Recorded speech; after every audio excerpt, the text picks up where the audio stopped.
All right, so today we are going to be doing a Cournot question, going over regular Cournot competition, and then we'll look into the Stackelberg competition, which is a sequential game. We'll then suppose that both firms decide to collude, and if there is an incentive to deviate. And we will go over what happens if the game is played over a finite number of periods or an infinite number of periods. So let's begin. So we're first going to start off with the question, and it says that the inverse demand function in an industry, which is what we want, P of Q, is equal to 120 minus big Q. And big Q is just the market demand or the market supply, market quantity, I should say.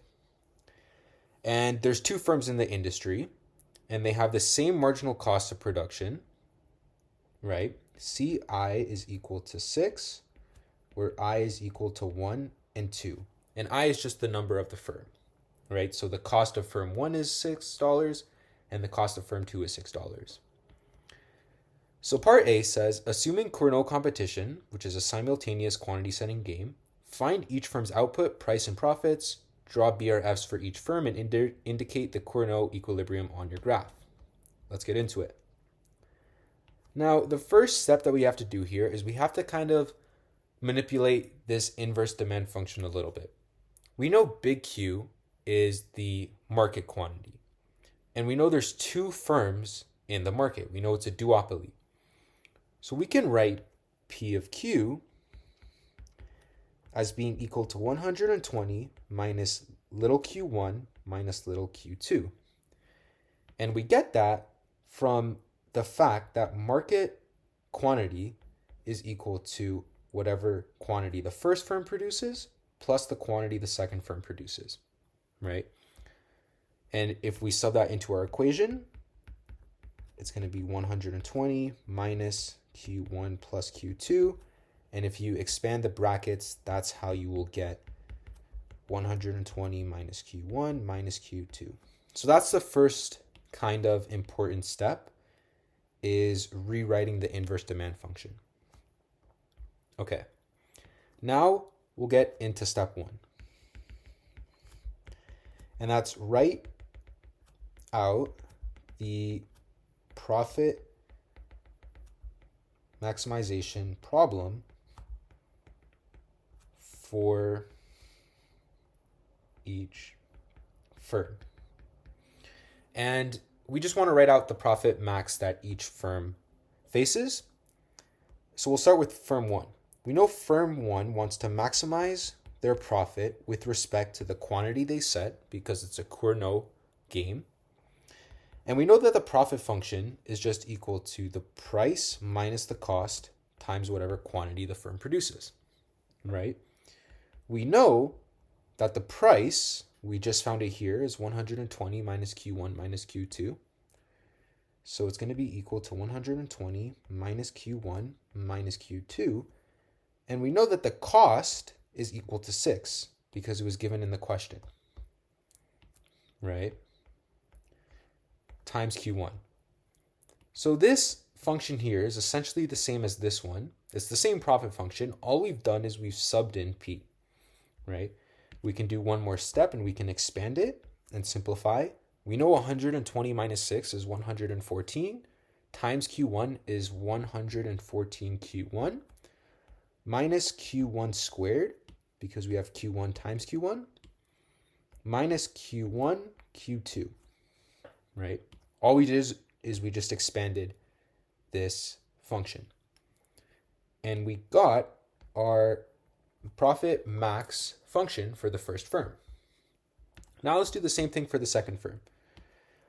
We want to maximize the profit of the second firm with respect to quantity 2, which is going to be equal to price minus cost times quantity 2, which is going to be equal to 120 minus q1 minus q2 minus 6, because both firms face the same cost, times q2, which is just going to be equal to 114 q2 minus q1 q2 minus q2 squared.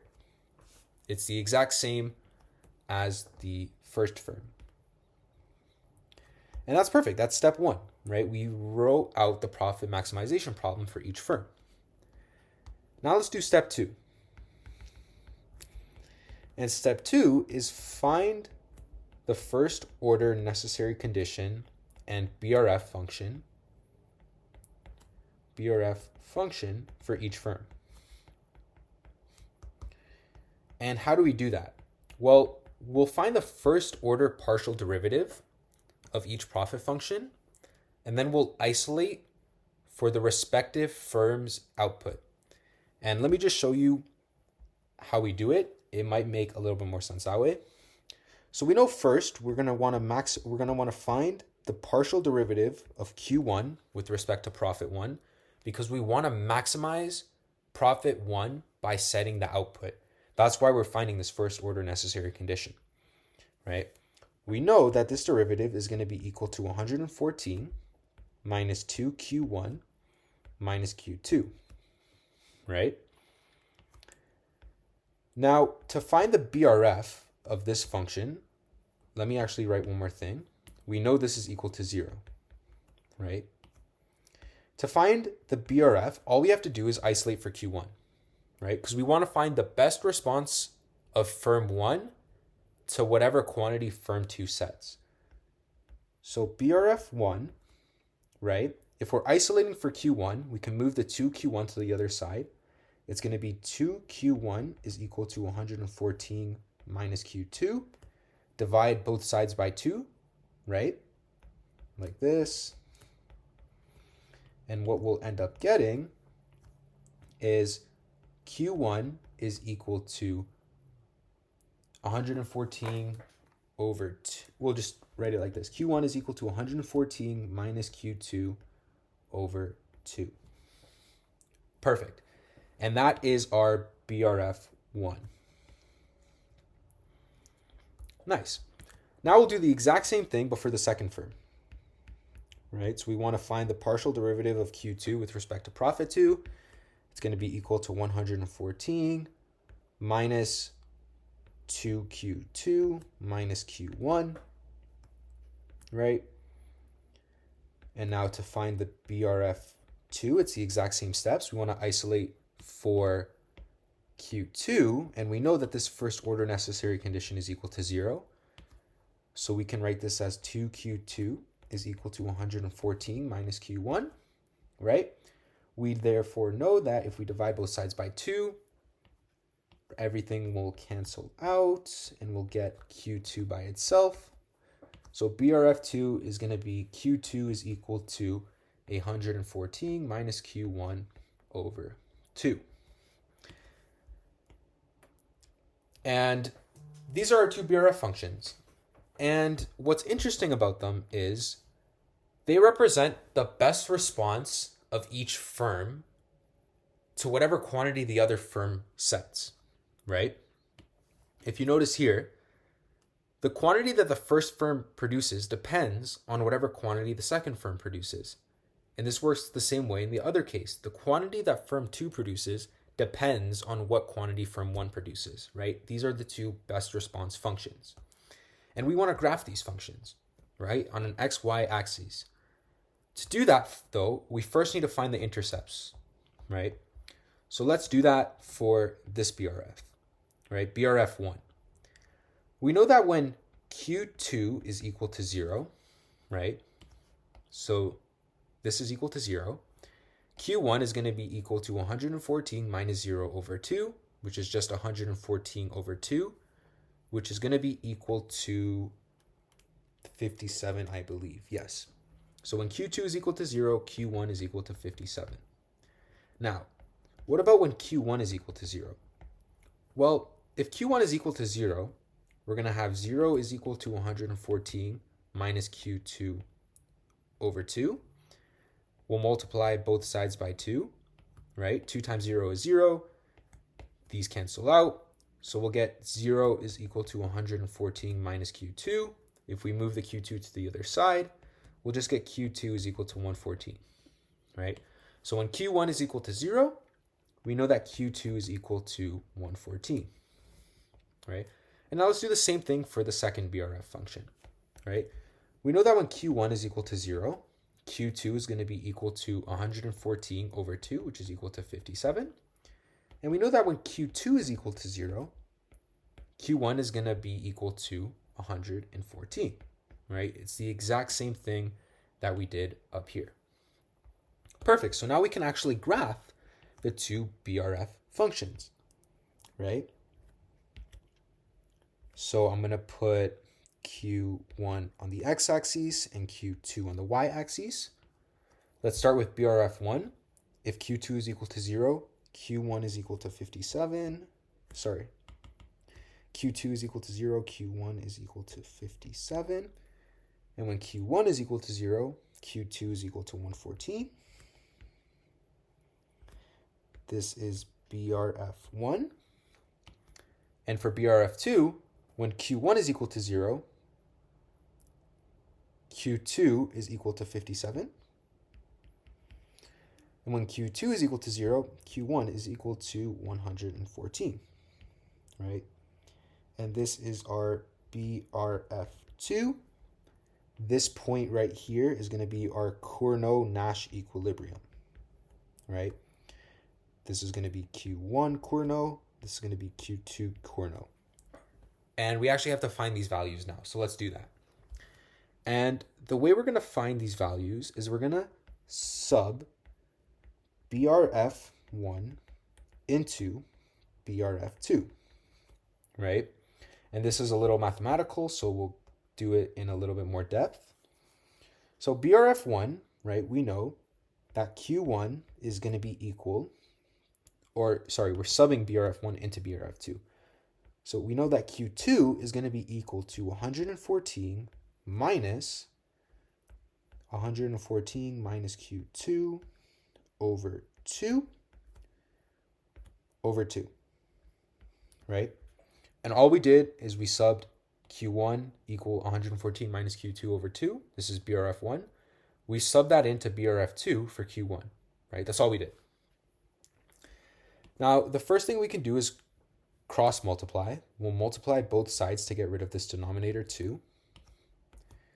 And we'll get 2Q2 is equal to 114 minus Q2 over 2. Perfect. Now, on the right-hand side, we have to get the same denominator so we can get a common denominator, right? So we have to multiply 114 times 2, which will give us 228 over 2 minus 114 minus Q2 over 2, and let me keep these in brackets actually, is going to be equal to 2Q2, right? Now, the reason I kept these in brackets is because we have to expand this negative, and what we'll get is 228 minus 114 plus Q2 over 2 is going to be equal to 2Q2. Okay, so 228 minus 114 is just 114.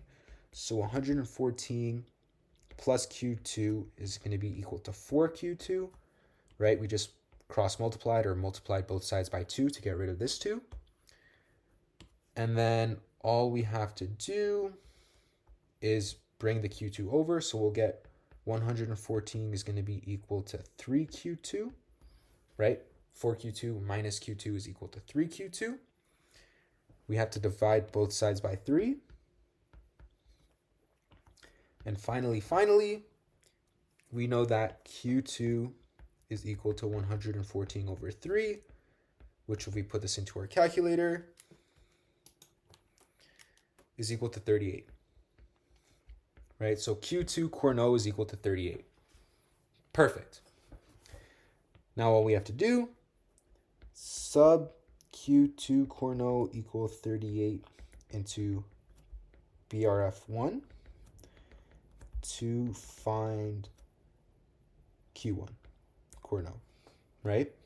So Q1 is going to be equal to 114 minus 38 over 2, which is equal to 38, right? So therefore, what we can say is Q1 Cournot is equal to Q2 Cournot, which is equal to 38, right? Now we just found our Q1 and our Q2 Cournot by subbing in the BRFs into each other. But there's actually a faster way you can do this, and it's called imposing symmetry. And this is the way you can think about it. If two firms face the exact same demand function and they have the exact same marginal cost, then they should, in theory, produce the exact same output. And if thinking about that theoretically isn't your thing, we can think about this mathematically.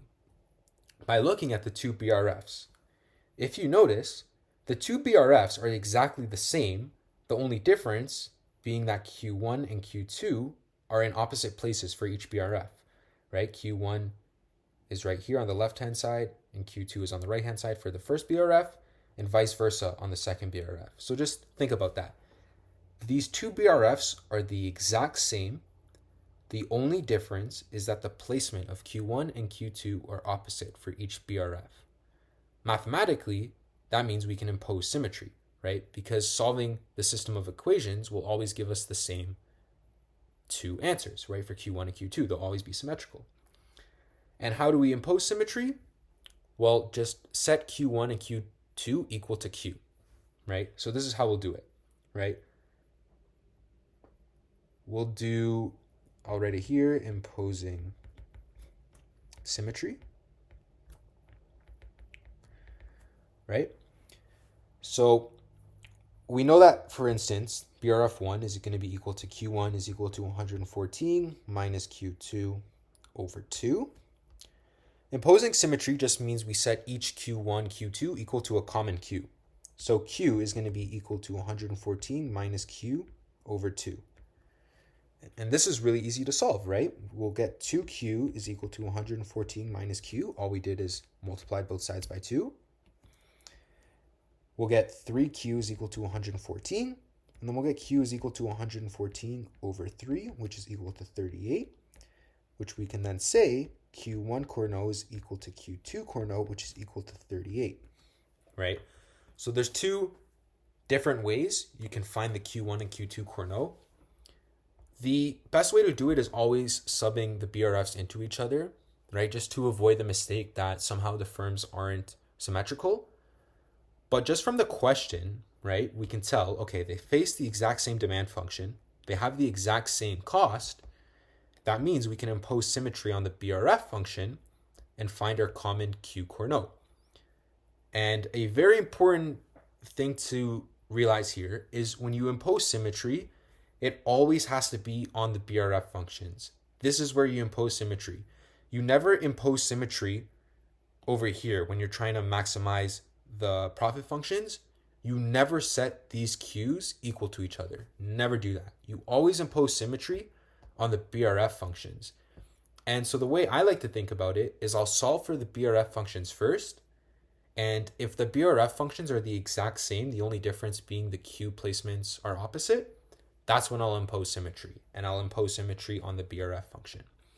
So if that confused you, just know if you see two BRF functions for each firm and the only difference between them is that the Q placements are opposite, impose symmetry. It'll save you a lot of time and potential mathematical mistakes, right? A very common mistake is right here.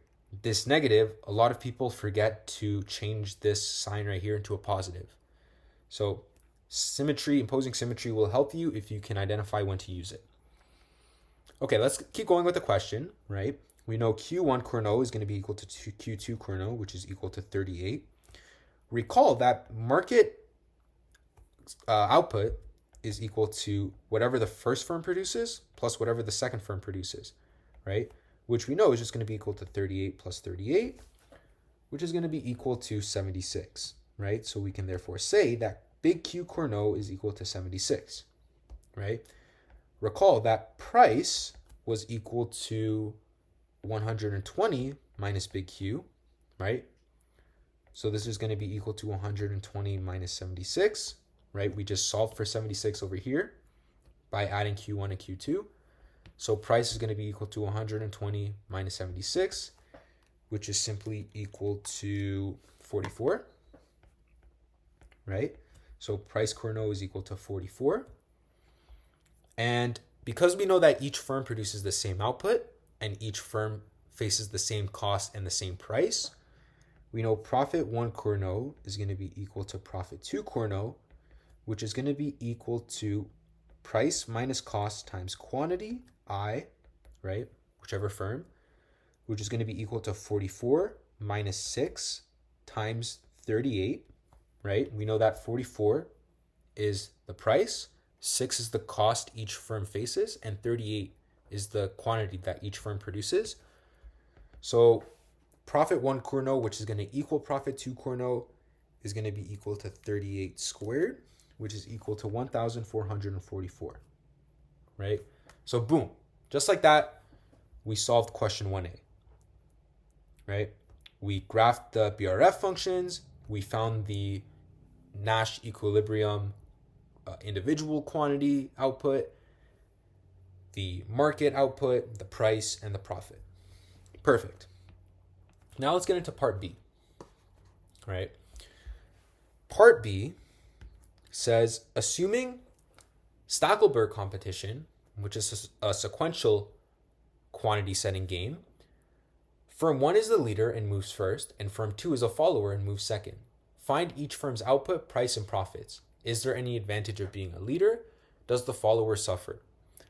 Basically, what this question is asking us is, if firm 1 is the leader and they set the quantity first, are their profits going to increase or decrease? And what's going to happen to the profits of the following firm, right? And we'll solve it and we'll identify if there is any advantages to being a leader, if there's any disadvantages to being a follower. Let's get into it. Now, what we have to do here is something a little bit different, right? We know that firm 1 is the leader, right? They're going to set the quantity first. What firm 1 is thinking when they set the quantity is they're thinking that firm 2 is going to follow their best response function, right? If I'm the owner or the CEO of firm 1 and I'm trying to maximize my profit, I'm thinking that the quantity that firm 2 produces is going to be their BRF function, right? And we recall that BRF2 was Q2 is equal to 114 minus Q1 over 2, right? So firm 1 is forward looking. What does that mean? How do we solve this? All this means and how we solve is we're just going to sub BRF2 into the profit function of the first firm, right? Into profit 1. And what this will look like is we're going to try and maximize profit 1 with respect to Q1, which is going to be equal to price minus cost times the quantity the first firm produces, which is going to be equal to, we already solved this, it was 120 minus Q1 minus Q2 minus 6 times Q1, right? But we know that Q2 is equal to 114 minus Q1 over 2, right? This is the best response function of the second firm. So we can rewrite this as 120 minus Q1 minus 114 minus Q1 over 2 minus 6 times Q1, right? This is a big, scary function, so let's simplify it, right? First, we know 120 minus 6 is 114 minus Q1 minus 114 plus Q1 over 2 times Q1, right? Because if we expand the negative, 114 becomes negative, but a negative times a negative is a positive. So we have to add Q1, right? We have to multiply both of these numbers by 2 to get a common denominator. So it's going to be equal to 228 over 2 minus 2Q1 over 2 minus 114 plus Q1 over 2 times Q1, right? All this is really equal to is 228 minus 2Q1 minus 114 plus Q1 over 2 times Q1, right? Which, simplifying a little bit more, is going to be equal to 114 minus Q1 over 2 is equal to Q1. And finally, one more step, 114Q minus Q1 squared over 2 is what profit 1 is equal to. I know that was a lot, and that's okay, right? We'll take it step by step, right? So we have profit 1. We know it's equal to this. Now we have to find the first order partial derivative of this function because we're trying to maximize Q1. And to do that, we need to take the first order partial derivative, right? So we know that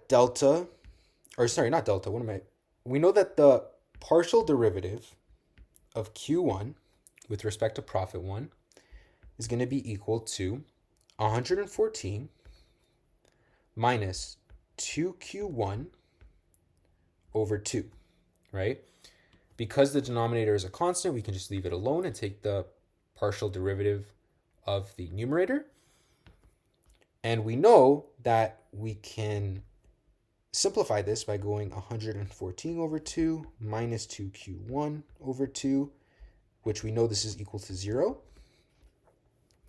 We can see that these 2's cancel out. So we know that 57 minus Q1 is equal to 0. And we just solve for Q1, which we have to just move Q1 to the next side. So we know Q1 Stackelberg is equal to 57, right? This is very important, right? If the firm 1 is the leader and they take firm 2's BRF function as given, they'll set their quantity at 57. All right. Now, sub Q1 Stackelberg equal 57 into BRF2 to find Q2 Stackelberg, right? Remember, BRF2 is equal to, or I should say, is Q2 is equal to 114 minus Q1 over 2, which is going to be equal to 114 minus 57 over 2, which is going to be equal to 28.5, right? So therefore, Q2 Stackelberg is going to be equal to 28.5, right? We know that in the Cournot case, both firms produce 38 units, or they set the quantity to 38 units. In the Stackelberg case, firm 1 produces 57 units, which is more, and firm 2 produces 28.5 units, which is less, right? We know that, let me just select a different color. We know that big Q Stackelberg,